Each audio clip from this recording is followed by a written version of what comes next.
मैंने वो बोला भी चालू था कि ना। Good morning students, welcome to my online class. आज मैं आप लोग को डे 8 का क्लास ले रही हूँ, सब्जेक्ट हिंदी। बच्चों, आज मैं आप लोग को एक नया चैप्टर स्टार्ट कर रही हूँ जिसका टॉपिक है वाच्य। वाच्य को इंग्लिश में बोलते हैं वॉइस। वॉइस आप लोग पढ़ चुके हैं, इसे आज मैं आप लोग को हिंदी में बता रही हूँ। फर्स्ट क्वेश्चन है, वाच्य किसे कहते हैं? तो इसका उत्तर है वाच्य देकर हम पहले डैश देंगे। क्रिया के जिस रूप से यह ज्ञात हो कि वह कर्ता, कर्म या भाव में से किसके अनुसार प्रयोग की गई है, वह वाच्य कहलाता है। क्रिया के जिस रूप से यह ज्ञात हो, यह पता चलता है कि वह कर्ता, कर्म या भाव में से किसके अनुसार प्रयोग की गई है, वह वाच्य कहलाता है।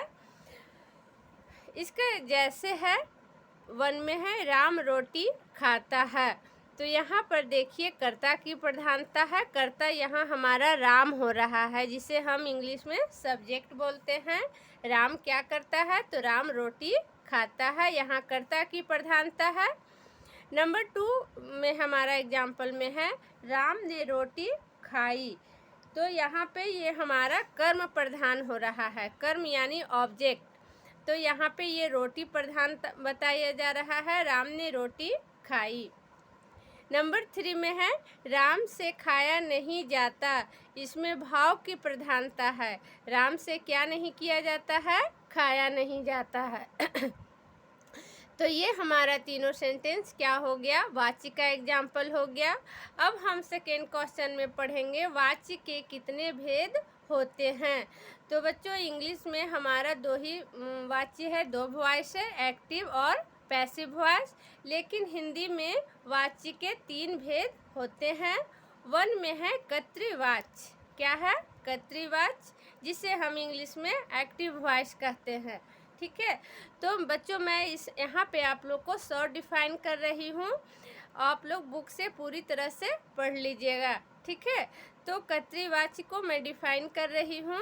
ऐसे वाक्यों में कर्ता की प्रधानता होती है, जैसे रमेश फल खाता है, श्वेता पत्र लिखती है।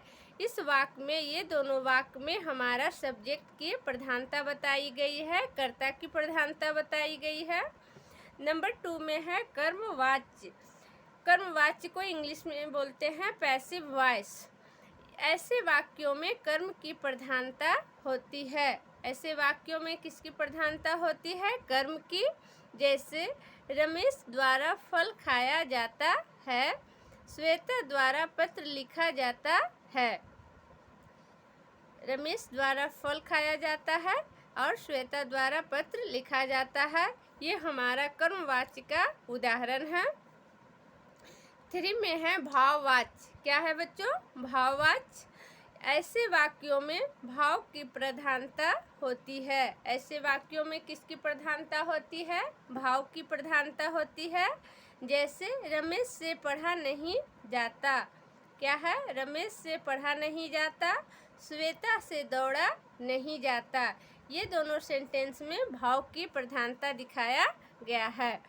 तो बच्चों, आज का क्लास हम यहीं समाप्त करते हैं। आज का होमवर्क है read, learn and right 2 times. Okay students.